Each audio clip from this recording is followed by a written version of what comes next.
Sean Strickland just f***ed up, and this time it's bigger than just a fight. Let me explain.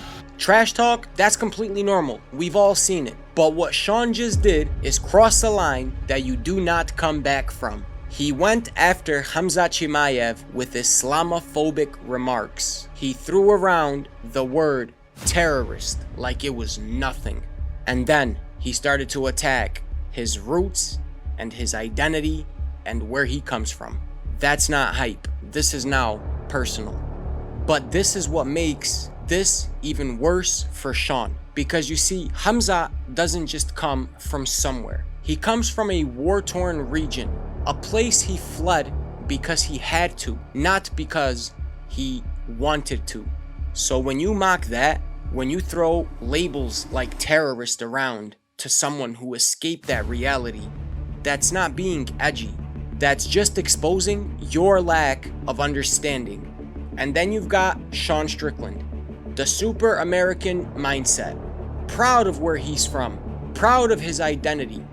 But the same Sean Strickland is the same person who has openly admitted that he was physically and emotionally abused by his father. Not very macho man-like, is it, Sean? And look, that's completely fine. You don't see anyone mocking you for that, do you? Because mocking your identity and your background and your values, you wouldn't call that promotion. You would call that disrespect, Sean. And the one thing you really don't seem to comprehend is that when you say these things to Hamza Chimaev, you're not just talking to him. You're talking to a billion people like him. Because you see, Sean, Islam to us is everything.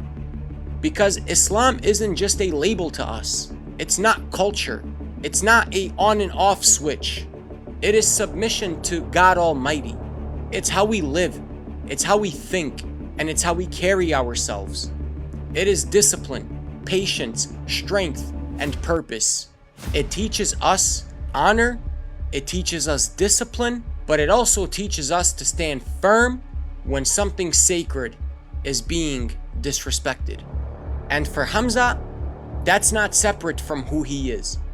That is the very core of who he is. That mindset that you see in the cage, the pressure that you see that he can handle, that comes from his belief and his patience and, most importantly, his submission to Allah the Almighty. So when Sean throws the word terrorist around like it's nothing, and when he disrespects Hamza's roots and his upbringing, and specifically when he goes after his belief, you're not only mocking one person, you're mocking a billion people, because we are 1 billion strong as a Muslim community. So Sean, I'm gonna give you this warning now. When you hear that bell ring on Saturday, and when you hear the chants of Takbir, Allahu Akbar, don't be surprised, because you chose to attack the one thing that is most important to Hamza Chimaev, and that is gonna be the biggest mistake that you've made in your professional career, my friend.